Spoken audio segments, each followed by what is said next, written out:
Hello, in front of me I've got JBL Reflect Aero. In this video I'll show you how to use and manage voice assistant. In the beginning, let's go to Headphones app. Select your JBL Reflect Aero and go to Voice Assistant.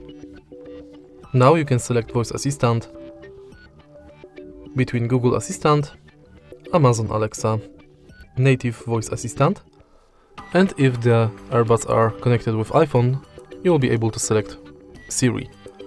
Now, to activate voice assistant, press and hold functional button on one of the earbud.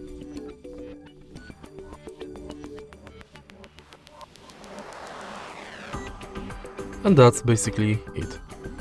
If you find this video helpful, please leave like, comment and subscribe.